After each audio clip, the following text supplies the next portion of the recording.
नमस्कार।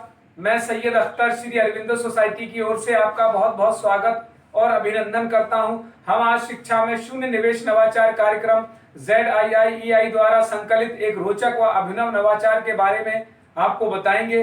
हम इनोवेटिव पाठशाला के अंतर्गत NCERT के प्राइमरी सेक्शन के कक्षा 5 की पर्यावरण अध्ययन की पुस्तक आसपास के पाठ 7 पानी का प्रयोग के नवाचार अभिनव शिक्षण तकनीक की गतिविधि शब्द सागर का इस वीडियो में क्रियान्वयन करेंगे।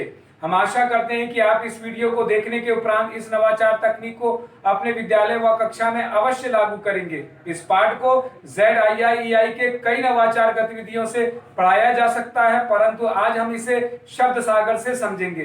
तो आइए पाठ का सार समझते हैं। प्रस्तुत पाठ पानी का प्रयोग एक ऐसा पाठ है जिसमें वस्तुओं के पानी में डूबने और तैरने की प्रक्रिया पर आधारित है। इसमें पानी के घनत्व व पानी के घुलनशील व अघुलनशील वस्तुओं पर चर्चा की गई है।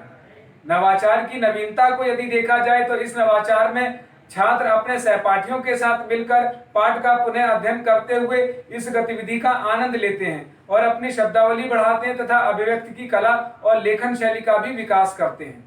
इस नवाचार की क्रियान्वयन प्रक्रिया के अंतर्गत शिक्षक पढ़ाए जा रहे पाठ के पुनः अध्ययन के लिए पानी और उसका प्रयोग वस्तुओं में पानी में घुलने वाली और न घुलने वाली तथा तैरने वाली और डूबने वाली वस्तुओं को आसपास के वातावरण से जोड़ते हुए अवलोकन, चर्चा और सांकेतिक प्रश्नों के माध्यम से पाठ को दोहराया जाता है।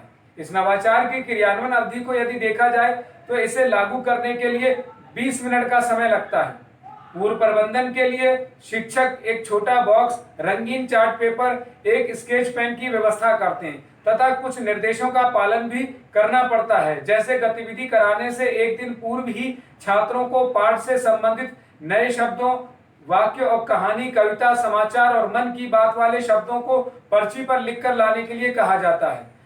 छात्र पर्ची के दूसरी ओर अपना नाम व कक्षा भी अवश्य लिखते हैं। गतिविधि से सभी छात्रों की भागीदारी को भी शिक्षक सुनिश्चित करते हैं। जिन बच्चों को वाक्यों को बोलने में कठिनाई होती है उन्हें शिक्षक सहायता भी प्रदान करते हैं।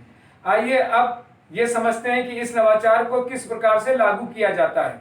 तो पुनः अध्ययन की प्रक्रिया में पाठ में आए नए शब्दों और वाक्यों की पर्ची बनाकर पानी और उसका प्रयोग वस्तु व पानी में डूबने वाली वस्तुओं और घुलने वाली और न घुलने वाली वस्तुओं का पाठ में पुनः अध्ययन कराया जाता है। शिक्षक इस बात का ध्यान रखते हैं कि पाठ का निर्माण और व्याख्या पहले से कराई जा चुकी हो तथा गतिविधि से पहले बॉक्स को रंगीन पेपर आदि से सजा दिया गया हो ताकि छात्रों में उत्सुकता बनी रहे। अब शिक्षक गतिविधि को आगे बढ़ाते हैं। शिक्षक कहते हैं कि आज हम इस बॉक्स के द्वारा एक खेल खेलेंगे, क्या आप तैयार हैं? तो छात्र संभावित उत्तर में हाँ कहते हैं। इसी प्रकार खेल के नियम को शिक्षक समझाते हैं अब, और शिक्षक छात्रों से पहले से बनाकर लाई गई पर्ची को बॉक्स में डलवाते हैं और अब उनसे बताते हैं कि आज जो हम खेल खेलने जा रहे हैं उसका नाम शब्द सागर है।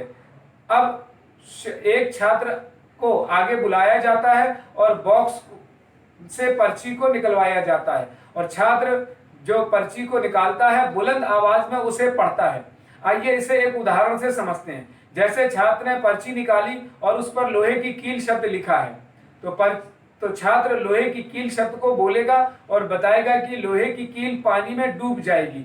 इसी प्रकार दूसरा छात्र आएगा, वह भी पर्ची निकालेगा और उसकी पर्ची पर यदि माना कि तेल लिखा है तो वह शब्द को बोलेगा और बताएगा कि पाठ के कॉन्सेप्ट के आधार पर कि तेल पानी में अघुलनशील पदार्थ है। इस प्रकार छात्र बारी बारी से आगे बढ़ते हैं और खेल को आगे बढ़ाते हैं। शिक्षक इस गतिविधि को पूरा कराने के बाद ये बताते हैं कि आज पाठ पानी का प्रयोग से हमने नए नए शब्दों को सीखा और जाना। इस प्रकार निष्कर्ष रूप में कहा जा सकता है कि शब्द सागर नवाचार से सीखने के अनेक प्रतिफल प्राप्त होते हैं, जैसे अपनी पसंद की कहानी, कविता आदि से बातचीत करना, प्रश्न पूछना, निजी अनुभवों को साझा करना, तर्क देना आदि को समझते हैं। चित्र, पोस्टर आदि से पाठ का आनंद उठाते हुए अपनी शब्दावली बताते हैं तथा घर व आसपास के अवलोकन करके विभिन्न वस्तुओं को पहचानते हैं।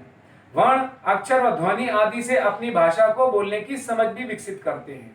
शब्द सागर गतिविधि से सभी छात्रों की भागीदारी को सुनिश्चित किया जाता है और उन्हें समान अवसर भी प्रदान किया जाता है। कही जा रही बात, कहानी, कविता आदि से अपनी समझ विकसित करते हैं तथा भाषा की बारीकियों को ध्यान देते हुए अपनी बात को कहने की क्षमता भी छात्र विकसित करते हैं। इस नवाचार में पीआरटी अनुपात का भी ध्यान रखा गया है और एनसीएल 2005 के उद्देश्यों का भी ध्यान रखा गया है। साथ ही पाठ पानी का प्रयोग को शिक्षक एक निर्धारित माह में ही पढ़ाते हैं। इस नवाचार से छात्रों में गहन सोच के साथ साथ आत्म जागरूकता, सृजनात्मकता के साथ साथ पारस्परिक संबंधों का विकास होता है। इस प्रकार कहा जा सकता है कि अभिनव शिक्षण तकनीक को के अंतर्गत यह एक अभिनव नवाचार है।